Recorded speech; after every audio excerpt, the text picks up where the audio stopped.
2026मध्ये आपलं ration card आपल्याकडे नसेल किंवा फाटून गेलं असेल किंवा हरवलं असेल किंवा आपल्याला नवीन मेंबर आपल्या रॅशन कार्डमध्ये ॲड करायचं असेल तर काय करावं लागणार आहे.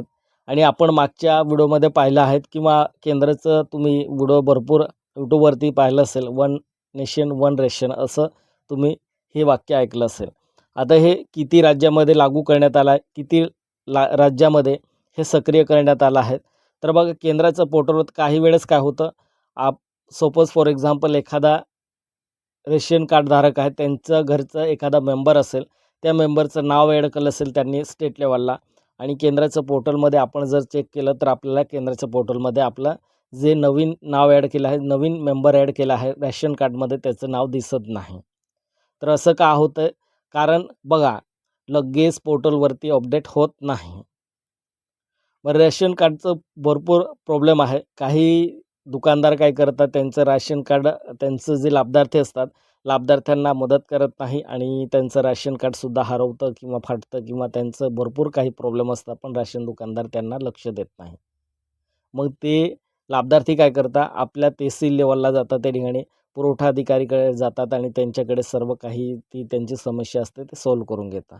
पण जर तुम्हाला नवीन राशन कार्ड तयार करायचं असेल किंवा तुम्हाला विभक्त राशन कार्ड तयार करायचं असेल किंवा तुमचं हरवलेलं रेशन कार्ड डुप्लिकेट तयार करून घ्यायचं असेल तर काय करावं लागतं, ही पूर्ण प्रोसेस आपण या व्हिडिओच्या माध्यमातून बघणार आहोत. व्हिडिओ शेवटपर्यंत पहा आणि जास्तीत जास्त हा व्हिडिओ नक्की शेअर करा म्हणजे सर्वांना माहिती मिळेल. बघा 2026मध्ये वन नेशन राशन आपल्याला हे वाक्य आपण ऐकले, त्या वाक्याचं आपल्याला काहीच घेणं देणं नाही. आपण आपलं रेशन कार्ड आहे, आपलं जुनं रेशन कार्ड आहे. आपल्याला जर नवीन मेंबर आपल्याला ॲड करायचं आहे राशनमध्ये, तर आपल्याला काय करायचं आहे, आपण सरळ त्या ठिकाणी डायरेक्ट आपलं जे धान्य पुरवठा विभाग असेल, पुरवठा विभाग आहे त्या ठिकाणी जायचं आहे किंवा तहसील ऑफिसला जायचं आहे. त्या ठिकाणी जाऊन आपलं जे मेंबर आहे ते मेंबरचं पूर्ण बायोडाटा घेऊन जायचं आहे. बायोडाटा घेऊन गेल्यानंतर आपल्याला त्या ठिकाणी काय करायचं आहे, ॲप्लिकेशन फिलअप करायचं आणि सबमिट करून द्यायचं आहे. म्हणजे जो आपण नवीन मेंबर ॲड करत आहोत, त्याचं किती दिवस लागते आपल्याला त्या आपल्या रॅशनमध्ये नाव येण्यासाठी, त्याला 45 म्हणजे 45 दिवस लागत असते. आणि बाकी लाभार्थी काय करतात, लगेच त्यांचं नाव ॲड करून 1 महिना, 1.5 महिन्यानंतर लगेच बघता की आपलं नाव आलं नाही, काय झालं असेल, आपण ॲप्लिकेशन भरूनसुद्धा एवढं खर्च करूनसुद्धा आपलं नाव आलं नाही. तर बघा वेट करायचं आपल्याला. 45 दिवस लागतात आपलं रेशन कार्डमध्ये नाव येण्यासाठी आणि 100% ते नाव येणार आहे. पण इथे एक प्रॉब्लेम आहे.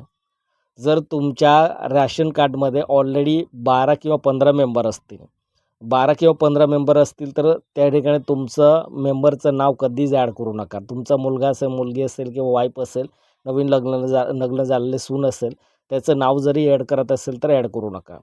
त्याच्यात काय होतं, एवढं जास्त त्या ठिकाणी आपलं नावं फिलअप केल्यानंतर आपल्यालाच त्या ठिकाणी सर्व काही प्रॉब्लेम क्रिएट होतो. तर आपल्याला काय करायचं, जो मुलगा असेल त्याचं लग्न झालं आहे, लग्न झाल्यानंतर त्यांनी त्यांचं वाईफचं त्या ठिकाणी नाव ॲड करायचं असेल तर त्यांनी काय करायचं, ॲड न करता त्यांनी काय करायचं, त्यांचं स्वतःचं आधार, त्यांचं रॅशन कार्ड विभक्त करून घ्यायचं आहे.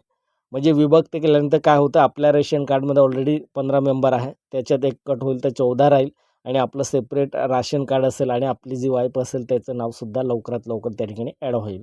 मग या पद्धतीने आपल्याला ही प्रोसेस करायचं आहे. जर तुमचं रेशन कार्ड हरवलं असेल किंवा फाटलेलं असेल तर तुम्ही डुप्लिकेट रेशन कार्ड काढून घ्यायचं आहे. ऑनलाईनसुद्धा आपल्याला प्रिंट काढता येते, ऑफलाईनसुद्धा आपल्याला तहसील कार्यालयामध्ये जाऊन घेता येते. तर ऑनलाईन जर प्रिंट काढली तर हे चांगली गोष्ट आहे. आपल्या मोबाईलमध्ये सुद्धा डाउनलोड करू शकतो. कसं डाउनलोड करायचं तो व्हिडिओसुद्धा ऑलरेडी मी या चॅनलवरती अपलोड करून ठेवला आहे. चॅनल सबस्क्राईब आणि बेल आयकॉन प्रेस करा म्हणजे तो व्हिडिओसुद्धा तुम्हाला दिसणार आहे. कसे डाउनलोड करायचे A to Z प्रोसेस दिली आहे. आता तो रेशन कार्ड जर आपण रेशन कार्ड डाउनलोड केल्यानंतर आपल्याला काय करायचं, त्या ठिकाणी सही व शिक्का घ्यायचं पुरवठा अधिकाऱ्यांचं. आपल्याला तहसील लेवलला जावंच लागणार आहे. त्या ठिकाणी जाऊन आपण काय करायचं, राशन कार्डवरती शिक्का घ्यायचा, सिग्नेचर घ्यायचं आणि लॅमिनेशन मारून ठेवून घ्यायचं. म्हणजे झालं तुमचं राशन कार्ड डुप्लिकेट. आता असं भरपूर राशन कार्डचं प्रॉब्लेम आहे. राशन किती प्रकारचं असतं. राशन मी मागच्या व्हिडिओमध्ये तुम्हाला कलरसहित दाखवले आहे. कोणतं राशन कार्ड कोणतं आहे, कोणत्या राशन कार्डला किती धान्य मिळतं, काय काय मिळतं, कोणाला काय मिळतं, ते सर्व माहिती मी मागच्या व्हिडिओमध्ये दिली आहे. आता जर तुम्हाला नवीन राशन कार्ड काढायचं असेल तर व्हिडिओ शेवटपर्यंत पहा आणि मी जो नेक्स्ट व्हिडिओ असेल त्याच्यात नवीन राशन कार्ड कसे काढायचं, कसे ॲप्लिकेशन फिलअप करायचं लाईव्ह तुम्हाला दाखवणार आहेत. आपल्या घरी बसून आपल्या मोबाईलमधून आपण ॲप्लिकेशन अप्लाय करू शकतो. ते सर्व मी नेक्स्ट व्हिडिओमध्ये तुम्हाला दाखवणार आहे. तर तो व्हिडिओ पाहण्यासाठी तुम्ही काय करायचं, चॅनल सबस्क्राईब आणि बेल आयकॉन प्रेस करा, म्हणजे लगेच तुम्हाला दिसणार आहे. चला तर आपण पुढच्या व्हिडिओमध्ये राशन कार्ड कसं अप्लाय करायचं ते तुम्हाला मी दाखवणार आहे.